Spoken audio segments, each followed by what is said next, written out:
మన ప్రభువును రక్షకుడైన యేసుక్రీస్తు నామమున కల్వరి టీవీ చూస్తున్నటువంటి అందరికీ కూడా గ్రేషియస్ ప్యారడైజ్ మినిస్ట్రీస్ తరపున శుభాభివందనాలు తెలియజేస్తున్నాను. మరి మనము ఉన్నదే అంచెదినముల్లో ఉన్నాము. అంచెదినముల్లో మనం ఎంతో జాగ్రత్తగా ఉండాలి. అంచెదినముల్లో మనం ఉన్నప్పుడు మనల్ని మనం కాపాడుకోవాలంటే ఏ విధంగా ఉండాలి? ఏ విధంగా ఉండాలి అంటే మనము ముఖ్యంగా దేవుని యొక్క ఆత్మని పొందుకోవాలి. దేవుని యొక్క ఆత్మని పొందుకోవాలంటే ఎట్లా పొందుకుంటాము? ఏ విధంగా మనము దేవుని యొక్క ఆత్మని మనము పొందుకుంటామన్నది ఈరోజు వాక్యం ద్వారా ధ్యానం చేద్దాము. పాత నిబంధనలో మరి కొత్త నిబంధనలో రెండిటిలో కూడా ఈ యొక్క ఆత్మ గురించి, ఆత్మ కృమ్మరింపు గురించి, పరిశుద్ధాత్మ గురించి ఎంతో చక్కగా విపులంగా అది ఇక్కడ వ్రాయబడి ఉంది. అపోస్తలులకు రాసినటువంటి కార్యములు 2వ అధ్యాయము 1 నుంచి 2 వచనాలు చదువుతున్నాను. మరి బైబిల్స్ ఉన్నటువంటి వారు ఒకసారి చూడండి. అపోస్తల కార్యములు 2వ అధ్యాయము. పెంతెకొస్తు పండుగ దినం వచ్చినప్పుడు అందరూ ఒక చోట కూర్చుండి ఉండిరి. అప్పుడు వేగముగా వీచు బలమైన గాలి వంటి ఒక ధ్వని ఆకాశం నుండి అకస్మాత్తుగా వారు కూర్చుండి ఉన్న ఇల్లంతయు నిండెను. మరియు అగ్నిజ్వాలల వంటి నాలుకలు విభాగింపబడినట్లుగా వారికి కనబడి వారిలో ఒక్కొక్కరి మీదను రాలగా అందరూ పరిశుద్ధాత్మతో నిండిన వారై ఆ ఆత్మ వారికి వాక్శక్తి అనుగ్రహించిన కొలది అన్య భాషలతో మాట్లాడసాగిరి. ఇక్కడ యేసు ప్రభు వారు ఆరోహణమై వెళ్ళిపోయిన తర్వాత 10 రోజులకి జరిగినటువంటిది. 10వ రోజులకి అక్కడ పెంతెకొస్తు అనేటువంటి పండుగ ఒకటి రావడం జరిగింది. పండుగలు చాలా ఉన్నాయి. దాంట్లో ముఖ్యమైనటువంటి పండుగ కనుక చూసుకుంటే మనకి పస్కా పండుగ ఉంది. పస్కా పండుగ అయిన తర్వాత వారముల పండుగ అని వస్తుంది. వారములు అంటే 7 వారములు. 7 వారములు అయిన తర్వాత 7 వారానికి 7 రోజులు కాబట్టి 7 7 49. తర్వాత 50వ రోజున జరిగేదాన్ని పెంతెకొస్తు పండుగ అంటారు. ఈ యొక్క పెంతెకొస్తు పండుగకి ఉన్నటువంటి ప్రాముఖ్యత ఏంటి అని కనుక ఆలోచన చేసుకుంటే చాలా విషయాలు దీంట్లో వ్రాయబడి ఉన్నాయి. పస్కా పండుగ గురించి మొట్టమొదటిగా కొంచెం మనం తెలుసుకుందాము. పస్కా పండుగ అది ఇజ్రాయేలీ ప్రజలందరికీ కూడా పస్కా అన్నది పండుగ, విమోచన పండగ, సంతోషించదగినటువంటి పండగ. పండగ అంటేనే ఉత్సవము. చక్కగా వారు వారి యొక్క దాస్యము నుంచి విడుదల పొంది తిరిగి వారి యొక్క దేశానికి వాళ్ళని నడిపించడానికి మోషే చేస్తున్నటువంటి ప్రయత్నం ప్రకారంగా దేవుడు మోషేకి సెలవిచ్చినటువంటి మాట ప్రకారము పస్కాని ఆచరించడం జరిగింది.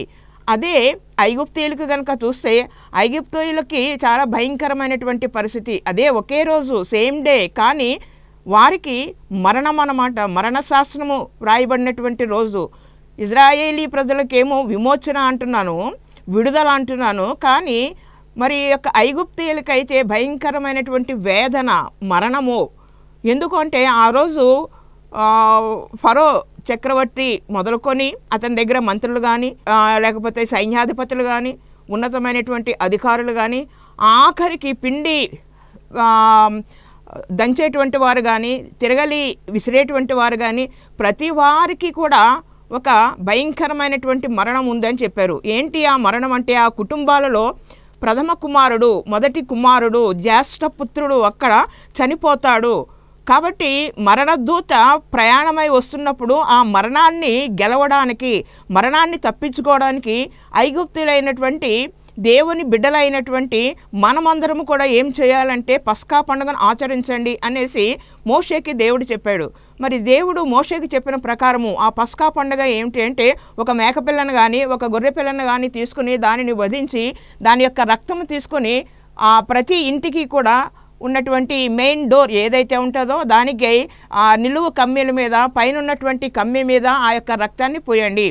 ఎవరైతే వారి యొక్క గుమ్మాల మీద ఈ యొక్క రక్తాన్ని పోస్తారో మరణదూత ప్రయాణం చేస్తున్నప్పుడు ఆ యొక్క రక్తాన్ని చూసి అక్కడ ప్రవేశించుకోకుండా వెళ్ళిపోతుంది. మీరంతా కూడా చాలా చక్కగా ఆ యొక్క పండుగను ఆచరించండి. మీరు ఆ పండుగ ఆచరించడం కూడా ఏ విధంగా అన్నది అక్కడ నిర్గమాకాండంలో మనకి చాలా చక్కగా వ్రాయబడి ఉంది. అట్లాంటి విడుదల పండగ అనేసి అక్కడ జరిగింది. ఇది అయిన తర్వాత పులియన రొట్టెల పండుగ, తర్వాత కనుక చూసుకుంటే వారముల పండుగ. వారముల పండుగ అంటే 7 వారాలు జరిగిన తర్వాత 50వ రోజున వచ్చేటువంటి పండుగనే పెంతెకొస్తు పండుగ అంటారు. పెంతెకొస్తు అంటే 50వ రోజు అని. మరి యేసుక్రీస్తు వారు కూడా, ప్రభువు వారు కూడా ఆయన మన కోసం ఈ లోకానికి వచ్చిన తర్వాత ఆయన సిలువ వేయబడ్డారు. భయంకరంగా మరణాన్ని ఆయన ఆహ్వానించి మరి తన యొక్క యవ్వన రక్తాన్ని దారబోసి మన కోసము తన యొక్క ప్రాణాన్ని అర్పించి సమాధి చేయబడ్డారు. తిరిగి 3వ రోజున లేచిన తర్వాత ఆయన అనేక మందికి ఎవరైతే ఆయనని ప్రేమించారో వారందరికీ కూడా ఆయన దర్శనం ఇస్తూనే ఉన్నారు, కనిపిస్తూనే ఉన్నారు. తన యొక్క శిష్యులకి ఎన్నోసార్లు కనిపించారు, అలాగే తను ప్రేమించినటువంటి వారికి కనిపించారు. అందరికీ కూడా ఆయన కనిపించారు, వారితో మాట్లాడారు.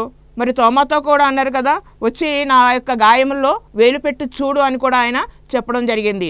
అదేవిధంగా తలుపులు మూసి ఉన్న కూడా ఆయన లోపలికి రావడం జరిగింది. మరి ఒక మానవుడుగా ఆయన వారితో కలిసి భోజనము కూడా చేశారు, భోజనాన్ని సిద్ధపరిచారు. వారితో పాటు భోజనము కూడా ఆయన చేయడం జరిగింది. అంటే మానవ శరీరము మరి ఇక్కడ గనక చూసుకుంటే మహిమ శరీరముతో ఉంటున్నది. మరి ఆయన 40వ రోజున మరి పరలోకానికి ఆరోహణమై వెళ్ళిపోయారు. ఆయన ఆరోహణమై వెళ్ళిపోతున్నప్పుడు చెప్పినటువంటి మాట ఏమిటంటే, ఇదిగో నేను త్వరగా మరలా మీ దగ్గరికి వస్తాను. నేను ఎక్కడికి వెళ్తున్నానంటే మరి నేను తండ్రి దగ్గరికి వెళ్తున్నాను, పరలోకానికి వెళ్తున్నాను. మీకోసం స్థలాన్ని సిద్ధపరచడం కోసం నేను వెళ్తున్నాను. స్థలాన్ని సిద్ధపరిచి నేను తిరిగి మరలా మీకోసం వస్తానని చెప్పారు. అయితే మీరు ఏమాత్రము కూడా భయపడకండి, కంగారు పడకండి, టెన్షన్ పడకండి. మీరు నేను లేను అనేటువంటి భావంతో కృంగిపోవద్దు. ఎందుకంటే నేను మీ కొరకు ఒక ఆదరణకర్తను పంపిస్తున్నాను. ఆదరణకర్త పరిశుద్ధాత్ముడు మీ మీదకి వస్తాడు. పరిశుద్ధాత్మ మీ మీదకి వస్తుంది కాబట్టి మీరు శక్తి పొందుకుంటారు. మీరు ఎప్పుడైతే శక్తి పొందుకుంటారో, మీరు శక్తి పొందుకున్న తర్వాత బూది గంతాల వరకు కూడా వెళ్ళి సువార్తని ప్రకటన చేయండి. మీరు పరిశుద్ధాత్మను పొందుకోండి అని ఆయన చెప్పినప్పుడు మరి ఆయన 40వ రోజును అక్కడ పరలోకానికి ఆయన ఆరోహణమై వెళ్ళిపోయారు. అందరూ చూస్తుండగానే ఆయన ఆరోహణమై వెళ్ళిపోయారు. తర్వాత మరి ఇక్కడ ఉన్నటువంటి ఆయన 12 మంది శిష్యులు కానీ, లేకపోతే ఆయనని ప్రేమించినటువంటి వారు కానీ, 70 మంది శిష్యులు కానీ, అనేక మంది అక్కడ కూర్చుని వాళ్ళు ఏం చేస్తున్నారంటే ప్రార్థనలో గడుపుతున్నారు, దేవుని కోసం కనిపెడుతూ ఉన్నారు. ఎప్పుడు మేము పరిశుద్ధాత్మను పొందుకుంటాము, పరిశుద్ధాత్మ మా మీదకి ఎప్పుడు దిగుతుంది అనేసి వారు ఎంతగానో ఆలోచన చేస్తూ ఉన్నారు. మరి వాళ్ళు కనిపెడుతూ ఉన్నప్పుడు వారు ఎక్కడ కూర్చున్నారంటే ఒక మేడ గదిలో కూర్చుని అక్కడ వారు దేవుని కోసము ప్రార్థన చేస్తున్నారు. ఎట్లాంటి ప్రార్థన వారు చేస్తున్నారంటే ఏక మనసుతోటి వారు ప్రార్థన చేస్తున్నారు. అక్కడ దగ్గర దాదాపు 120 మంది కూర్చుని ఒకే ఒక్క మనసుతోటి ఒకే ఒక్క విషయం గురించి వాళ్ళంతా కూడా చాలా చక్కగా అక్కడ ప్రార్థన వారు చేస్తున్నారు. ప్రార్థన వారు చేస్తూ ఉన్నప్పుడు అక్కడ జరిగినటువంటి విషయం కనుక చూసుకుంటే చాలా అద్భుతమైనటువంటి గొప్ప కార్యం అక్కడ జరిగింది. ఎప్పుడైతే ఆ 120 మంది కూడా ఎప్పుడైతే వారు అట్లాంటి ప్రార్థన చేస్తున్నప్పుడు అక్కడ జరిగినటువంటి విషయం కనుక మనం గమనిస్తే ఆకాశం నుంచి పరిశుద్ధాత్మ దిగివచ్చింది. పరిశుద్ధాత్మ దిగి రావడం కూడా ఎట్లా దిగి వచ్చిందంటే అగ్ని జ్వాలలతోటి పరిశుద్ధాత్మ దిగి రావడం జరిగింది. అక్కడ కూర్చున్నటువంటి 120 మంది మీద కూడా ఆ యొక్క మేడ గది, ఆ యొక్క గదిలో వారు కూర్చుని ఉన్నప్పుడు 120 మంది మీద కూడా ఆ యొక్క మరి అగ్ని దిగి వచ్చింది. అగ్ని అంటేనే మనకు తెలుసు, అగ్ని ఎక్కడైనా కొంచెం ఫైర్ జరిగిందంటే, ఫైర్ యాక్సిడెంట్ జరిగిందంటే ఎంత భయంకరమైనటువంటి మారణహోమం జరుగుతూ ఉంటుంది, ఎంత భయంకరంగా ఆస్తి నష్టం జరుగుతూ ఉంటుంది, అన్నీ కూడా కాలిపోతూ ఉంటాయి. మరి సిటీస్లో కనుక చూసుకుంటే ఏదైనా ఫ్యాక్టరీలో కానీ లేకపోతే అణు రియాక్టర్స్లో కానీ ఎక్కడ చూసినా కూడా భయంకరమైనటువంటి ప్రాణ నష్టం జరుగుతూ ఉంటుంది. అగ్ని ఏం చేస్తున్నట్టు దహించి వేస్తూ ఉంటుంది. ఎక్కడ చూసినా కూడా అగ్ని దహించి వేసేటువంటి అగ్ని, మనుషుల్ని ఆస్తుల్ని కూడా దహించి వేసేటువంటి అగ్ని.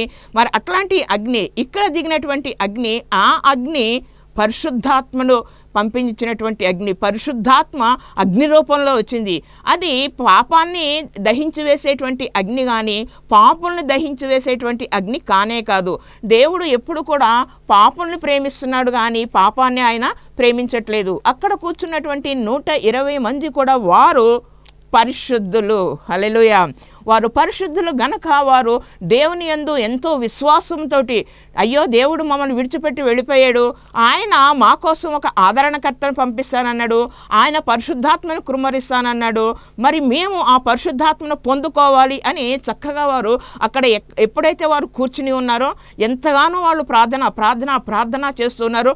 పట్టుదల కలిగినటువంటి ప్రార్థన, విడువక చేస్తున్నటువంటి ప్రార్థన, మొర పెడుతూ ఉన్నారు. మరి అంతా కూడా ఏకకంఠముతోటి ఏక మనస్సుతోటి అందరూ మరి చేతులు పైకెత్తి మనం ప్రార్థన చేస్తూ ఉంటాము, కన్నులు పైకెత్తి ప్రార్థన చేస్తూ ఉంటాము, కానీ మనస్సును మాత్రం దేవునికి ఇవ్వరు.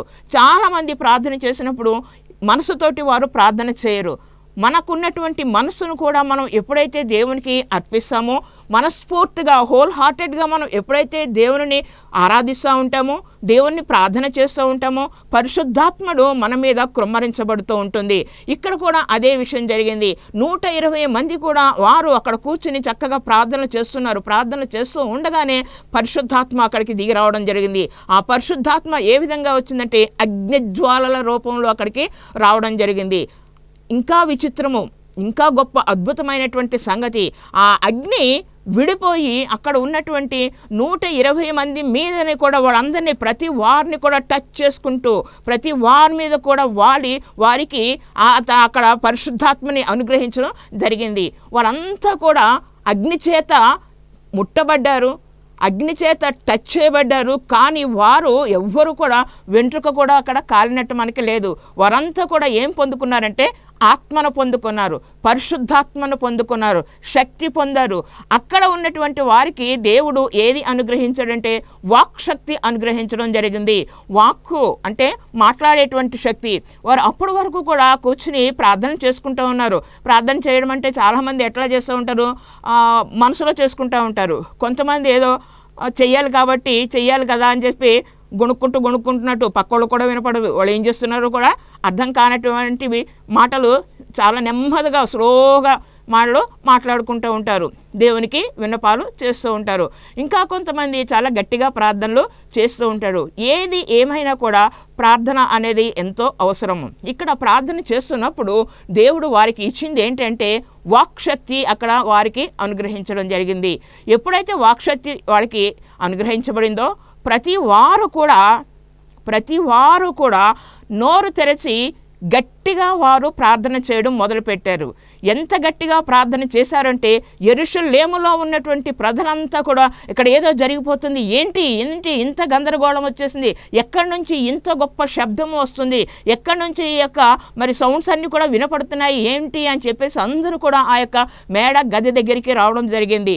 అందరూ కూడా వచ్చి చూసినప్పుడు ఏంటి మీరు ఏం చేస్తున్నారు ఇక్కడ అని అడిగినప్పుడు అక్కడ పేతురు కానీ యోహాను కానీ వీళ్ళు చెప్పినటువంటి మాట ఏమిటి అంటే అందరం కూడా మేము దేవుని యొక్క శక్తిని పొందుకున్నాము, దేవుడిచ్చినటువంటి వాక్శక్తి చేత మేము ప్రార్థనలు చేస్తున్నాము. మా ప్రార్థనలు ఎవరి భాషలో అక్కడ అనేక దేశాల నుంచి వచ్చినటువంటి ప్రజలు అక్కడ ఉన్నారు. వారంతా కూడా ఏం చేస్తున్నారన్నమాట, దేవుడు అనుగ్రహించినటువంటి వాక్శక్తి చేత వారి యొక్క స్వభాషలో వాళ్ళు ప్రార్థన చేయడం మొదలుపెట్టారు. అన్య భాషలతో వాళ్ళు ప్రార్థన చేయడం మొదలుపెట్టారు. మొట్టమొదటిగా కనుక చూసుకుంటే దేవుని శక్తి వచ్చినప్పుడు మనము ఎన్నో రకరకాలైనటువంటి అనుభూతులకి లోనవుతూ ఉంటాము. కొన్ని శారీరకమైనటువంటి ఈ యొక్క అద్భుతాలు కనిపిస్తూ ఉంటాయి. చాలామంది అన్య భాషలతోటి మాట్లాడుతూ ఉంటారు, దేవదూతల భాషలతోటి దేవునితోటి మాట్లాడడం జరుగుతూ ఉంటుంది. కొంతమంది చక్కగా చప్పట్లు కొట్టుకుంటూ ఎగిరి భాషలతోటి మాట్లాడుతూ ఉంటారు. కొంతమంది ప్రవచనాలు చెప్తూ ఉంటారు, మరి కొంతమంది ఆ యొక్క భాషలకి అర్థాలు చెప్తూ ఉంటారు. ఇట్లా రకరకాలైనటువంటివన్నీ కూడా అక్కడ చేయడం జరుగుతూ ఉంటుంది. చాలామంది మరి గంతులు వేసుకుంటూ ఉత్సాహంతో ప్రార్థన చేయడం జరుగుతూ ఉంటుంది. ఏది ఏమైనా కూడా ఆత్మను పొందుకున్నప్పుడు శరీరంలో ఒక్కొక్కరికి ఒక్కొక్క రకమైనటువంటి మరి ప్రవర్తన మనం చూస్తూ ఉంటాము. కొంతమందికి మరి పైన శరీరం మీద ఉన్నటువంటి వెంట్రుకలన్నీ కూడా ఇట్లా పైకి లేస్తూ ఉంటాయి, భూజ్వంసని చెప్తూ ఉంటారు. మరి ఇట్లాగా రకరకాలైనటువంటి ఆత్మ వాళ్ళని టచ్ చేసినప్పుడు, ఆత్మ వచ్చినప్పుడు ఇన్ని రకాలుగా చేస్తూ ఉంటారు. ఓకే, మరి ఆత్మ అన్ని రకాలుగా మనుషుల్ని ఇచ్చినప్పుడు ఇంకా కనుక చూసుకుంటే అంచె దినముల్లో ప్రతి వారి మీద కూడా నేను నా యొక్క ఆత్మని కృమ్మరిస్తాననేసి దేవుడు చెప్పి ఉన్నాడు. మరి దేవుడు చెప్పిన మాట ఏది కూడా వ్యర్థము కానే కాదు. అంచె దినములలో నా యొక్క ఆత్మని కృమ్మరిస్తాను, మరి మీ కుమారులు మీ కుమార్తెలు దర్శనాలు చూస్తారు, ప్రవచనాలు చెప్తారు అనేసి చెప్పడం జరిగింది. ఈ యొక్క అపోస్తల కార్యములు 2వ అధ్యాయంలో కనుక చూసుకుంటే 17వ వచనం నుంచి 18, 19 వచనాల వరకు మనకు కూడా ఇవన్నీ కూడా ఇక్కడ వ్రాయబడి ఉన్నాయి. అంచె దినముల్లో ఎట్లా ఉంటారు, మనుషులందరి మీద నా ఆత్మను కుమ్మరిస్తాను, మరి మీ యవ్వనస్తులకు దర్శనాలు కలుగుతాయి. దర్శనం అంటే నిద్రపోతున్నప్పుడు వచ్చేటువంటివి కాదు. ముసలివారు వృద్ధులు కలలుగంటారు, కానీ యవ్వనస్తులు దర్శనాలు చూస్తూ ఉంటారు. ప్రార్థనలో మనం గడుపుతున్నప్పుడు, ప్రార్థనలో మనము దేవునితో మాట్లాడుతున్నప్పుడు దేవుడు కొన్ని చూపించడం జరుగుతూ ఉంటుంది. అట్లాగా ప్రార్థనలో జరిగి వచ్చేటువంటివి దర్శనాలు, అట్లాగే దర్శనాలను మీకు చూపిస్తాను అనేసి చెప్పడం జరిగింది. ప్రతి వారి మీద, ఒక్కరి మీద అని కాదు, లేకపోతే ఇండియన్స్ అని కాదు, లేకపోతే ఇంకో దేశము అని కాదు, ప్రతి వారి మీద, చదువు ఉన్నటువంటి వారి మీద కాదు, చదువు లేనటువంటి వారి మీద కాదు, అందరి మీద కూడా, లేకపోతే ధనవంతుల మీదనే వస్తుందేమో అన్నది లేదు, ప్రతి వారి మీద కూడా దేవునికి ఏ విధమైనటువంటి పక్షపాతము లేనే లేదు. ప్రతి వారికి కూడా నా యొక్క ఆత్మను నేను ఇస్తాననేసి వాగ్దానం చేస్తున్నాడు. ఈరోజు మరి దేవుడిచ్చేటువంటి వాగ్దానాన్ని నీవు పొందుకున్నావా? మరి ఎంతో కాలంగా నేను దేవుణ్ణి ఆరాధన చేస్తున్నాను అనేసి చెప్పడం జరుగుతూ ఉంటుంది. మరి ఆరాధన చేస్తున్నాము, దేవునికి మొర పెడుతున్నాము, నాకు ఆత్మ వచ్చేసింది అంటారు. మంచిదే. ఆత్మను పొందుకున్న తర్వాత ఆ యొక్క ఆత్మ మరి శారీరక కార్యక్రమాలనే జరిగిస్తున్నదా, లేక ఆధ్యాత్మికంగా ఆత్మ విషయంలో ఏం జరుగుతున్నది కూడా ఆలోచన చేసుకోవాలి. ఎప్పుడు కూడా మనము ఒకటి శారీరకంగా ఈ లోకపరంగా ఉన్నటువంటి ఆలోచనలే కాదు, ఆత్మీయంగా ఆత్మ ద్వారా దేవుడు మనకి ఏం తెలియజేస్తున్నాడు, మనము మరి ఆత్మను పొందుకున్నప్పుడు ఎట్లాంటి శక్తి ఆత్మకి వచ్చింది, అది మనము ఆలోచన చేయాలి. చాలామందిని నేను చూస్తూ ఉంటాను, ఎక్కడెక్కడికో ప్రార్థనలకు వెళ్ళినప్పుడు చాలా చక్కగా వాళ్ళు మరి ఆత్మను పొందుకొని ప్రార్థనలు చేస్తూ ఉంటారు, అన్నీ ఉంటాయి. కానీ ఇమీడియట్గా మరలా చాలా కోప్పడిపోతూ ఉంటారు. కొంచెం ఏదైనా చెప్పేటప్పటికే చాలా విసుకోవడం జరుగుతూ ఉంటుంది, కోప్పడటం జరుగుతూ ఉంటుంది. మరి వాళ్ళు చాలా భయంకరంగా ప్రవర్తించడం జరుగుతూ ఉంటుంది. అంటే వాళ్ళలో మరి ఆత్మ పొందుకున్నామంటున్నారు, కానీ శరీరంలో అన్నీ బాగానే ఉంటున్నాయి, రియాక్షన్ బాగానే ఉంటుంది. కానీ ఆత్మలో ఏమైనా వారికి మార్పు ఉందంటే ఏ మాత్రము మార్పు వాళ్ళలో కనిపించదు. మనము ముఖ్యంగా ఆలోచించవలసింది ఏమిటి అంటే శారీరకమైనటువంటి మార్పు గురించి కాదు, ఆత్మ సంబంధమైనటువంటి మార్పుని గురించి మనము ఆలోచన చేయాలి.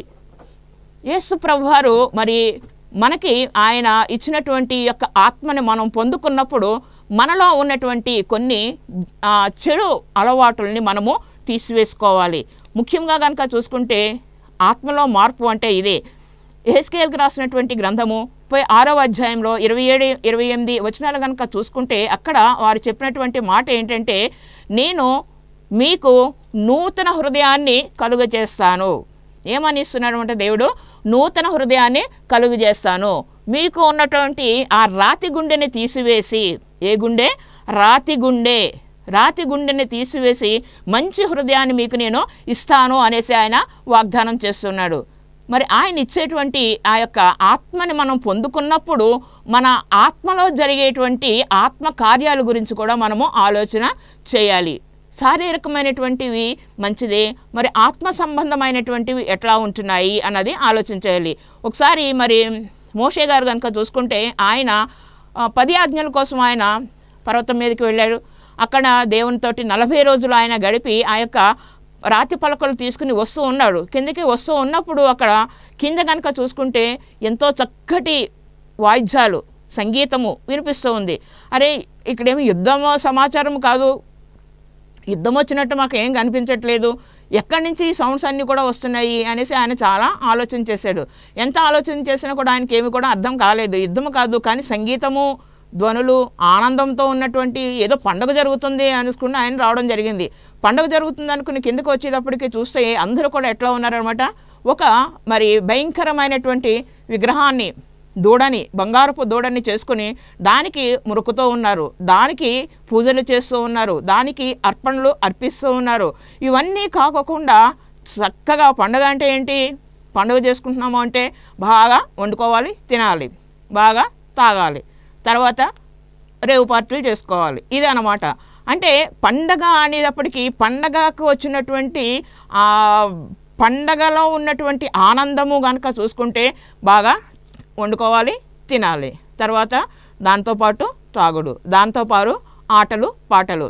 ఈ యొక్క భయంకరమైనటువంటి విగ్రహం దగ్గర వారు చేస్తున్నది కూడా ఇదే. కూర్చున్నారు, తిన్నారు, తర్వాత లేచి డ్యాన్సులు వేస్తూ ఉన్నారు. ఎప్పుడైతే మోషే అక్కడికి వచ్చారో మోషే పట్టజాలనంత కోపం వచ్చేసి ఆ దేవుడిచ్చినటువంటి రాతి పలకలను కూడా కొట్టి విరగొట్టేశాడు. అక్కడ అంత కోపం వచ్చిందనమాట. నేను ఈ ప్రజల కోసము ఇంతగా నేను దేవునితోటి మాట్లాడి వారి కోసము వారి యొక్క రక్షణ కోసం నేను ఇంత చేస్తే వీరు నేను కనిపించినటువంటి ఈ 40 రోజులను ఇంత పని చేశారని ఎంత కోపంతో ఆ రాతి పలకలను విసిరి కొట్టి ఒకే ఒక్క మాట ఆయన చెప్పారనమాట, నా పక్షాన ఉన్నవాడు దేవుని పక్షాన ఉన్నవారు అంతా కూడా ఇటువైపుకు రండి, మరి ఎప్పుడైతే మీరు ఇటువైపుకు వస్తారో వారందరినీ మరి వచ్చి వారిని వధించండి అనగానే ఆ రోజు అక్కడ కనుక జరిగింది కనుక చూసుకుంటే 3,000 మంది ఒకే ఒక్క రోజు ఇజ్రాయేలీ ప్రజల్లో వాళ్ళు అక్కడ పండుగ చేసుకుంటున్నటువంటి వారిలో 3,000 మంది అక్కడ వధించబడ్డారు, చంపివేయబడ్డారు.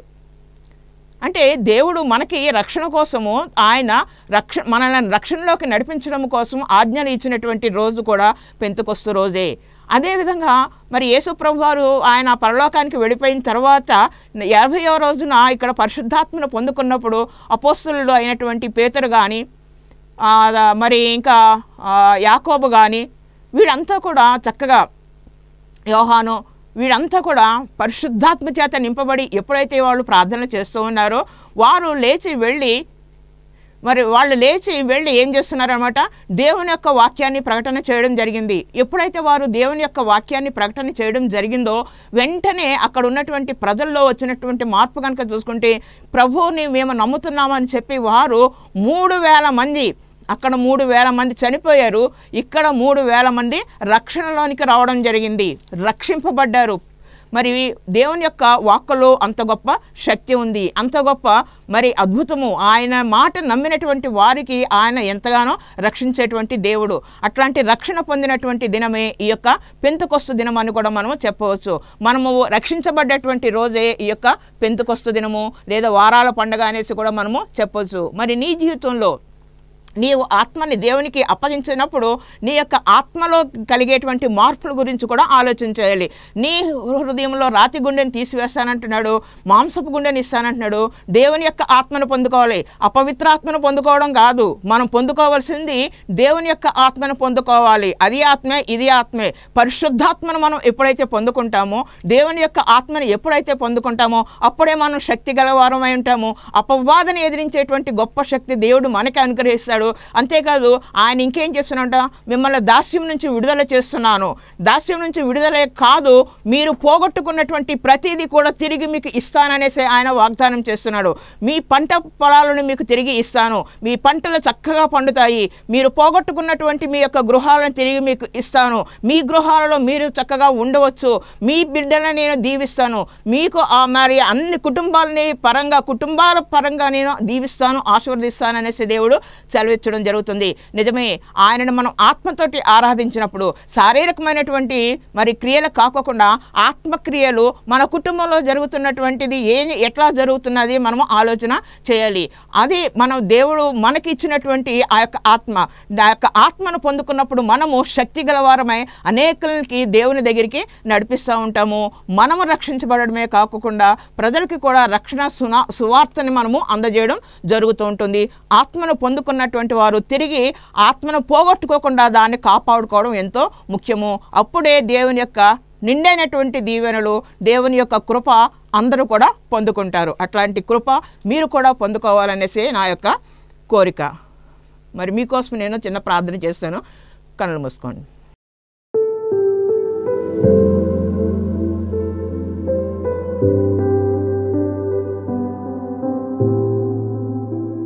అత్యున్న సింహాసనం మీద ఆసీనుడు అయినటువంటి మా దేవ, మీకు వందనాలు, స్తుతులు, స్తోత్రాలు.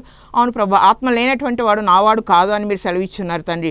నీ యొక్క ఆత్మని, పరిశుద్ధాత్మని, ఆదరణకర్తని మేము పొందుకుని ప్రభా మరి నాయన నీకు ప్రార్థన చేసినప్పుడు మీరు ఇచ్చేటువంటిది మరి క్రియలు, మరి మేము చేసేటువంటి క్రియలు ఆత్మ సంబంధమైనటువంటి, శారీరక సంబంధమైనటువంటి అన్నీ కూడా ప్రభా మరి నాయన దీవిస్తాను, ఆశీర్వదిస్తానని వాగ్దానం చేసినటువంటి మా దేవ ప్రభా మరి నాయన ఈ యొక్క వాక్యాన్ని విన్న ప్రతి బిడ్డ కూడా ప్రభా నీ యొక్క ఆత్మను పొందుకొని దీవించబడాలి అనేసి నేను కోరుకుంటున్నాం తండ్రి. నాయన తండ్రి ప్రభా మరి నాయన వాక్యం విన్న ప్రతి బిడ్డకి కూడా నీ యొక్క ఆత్మను దయచేయవలసిందిగా త్వరలో రానున్న మా ప్రభువుని బట్టి మిక్కిలి వినయంతో బ్రతిమాలు వేడుకుంటున్నాం తండ్రి. ఆమేన్. మన తండ్రి అయిన దేవుని ప్రేమయు, మన ప్రభువైన యేసుక్రీస్తు కృపయు, పరిశుద్ధాత్మక అన్యోన్య సహవాసము సదాకాలము ఈ కార్యక్రమం చూస్తున్న ప్రతి బిడ్డ మీద కుమ్మరించబడును గాక. ఆమేన్.